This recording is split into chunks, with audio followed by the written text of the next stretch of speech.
Article 370-35A के बदले में floor of the house Bhajpa ने एक ऐलान भी किया था कि वक्त के साथ साथ जब पहले डिलिमिटेशन होगा, यानी जैसे आप परिसीमन या हदबंदी कहते हैं, उसके बाद इलेक्शन होगा और उसके बाद स्टेटहुड आपको दिया जाएगा।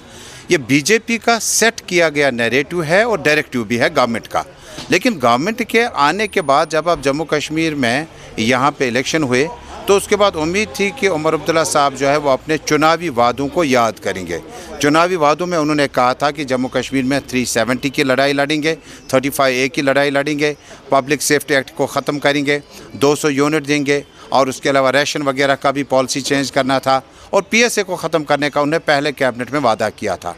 अब आप जंतर मंतर जाते जाते आपने ये सारी चीज़ें कश्मीर छोड़ दी और दिल्ली चले गए आप स्टेटहुड के लिए। स्टेटहुड तो नैरेटिव, इम्प्रेशन और एक प्रॉस्पेक्ट जो है वो बीजेपी का है और बीजेपी ये चाहता था कि 370 के बदले जम्मू कश्मीर के लोगों को हम कोई ना कोई चीज़, यानी नॉन वेज के बदले आपको वेजिटेरियन खिलाया जाएगा।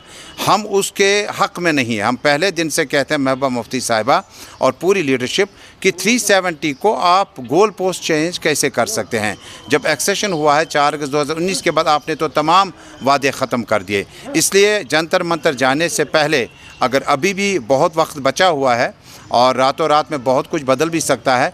अगर आप इन पॉलिटिकल प्रिजनर्स की बात करते हैं, खालिसन 370 की ही बात करते हैं जिसमें ये सारे शक व शुबहात जो हैं वो जन्म लेते हैं। आपने 370 की बात नहीं की।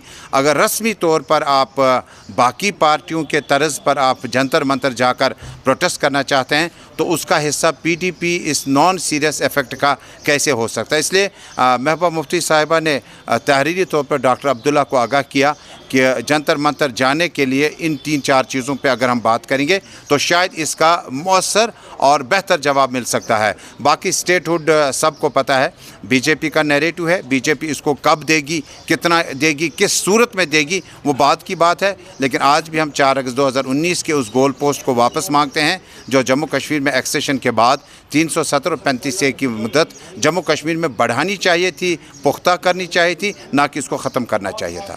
तैयूब साहब, बीजेपी भी एक प्रोटेस्ट करने जा रही है, सेक्रेटरीट घेराव करने जा रही है और बिल्कुल ठीक उसी तरीके से जैसे आपकी पार्टी का मौक़िफ़ रहा है कि जॉब स्कैम के हवाले से नेशनल कॉन्फ्रेंस को अकाउंटेबल बनाना चाहिए, उसी तर्ज पर वो सेक्रेटरीट घेराव कर रही है। तो आप उसका सपोर्ट करते हैं या आप भी चाहते हैं कि ऐसा होना चाहिए?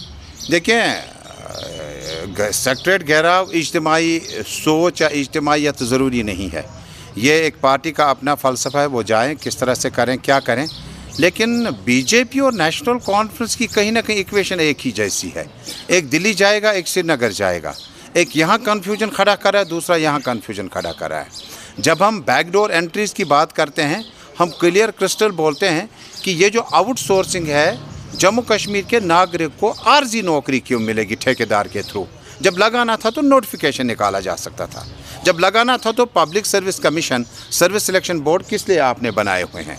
हम चाहते थे कि ये जो 25,000 या 24,000 के आसपास में आपने आउटसोर्स किए हैं, ये कॉन्ट्रैक्टर के थ्रू 3 साल के बाद बेइज्जत होकर घरों में न जाएं, बल्कि ये रेगुलराइज होने चाहिए थे। इसके लिए सरकार को मेरिट वाजिया करना चाहिए था।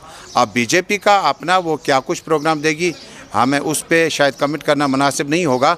लेकिन ऐसा लग रहा है कि दिल्ली और श्रीनगर में दोनों पार्टियां जो है वो जानबूझकर मामलात को डाइवर्ट करना चाहते हैं।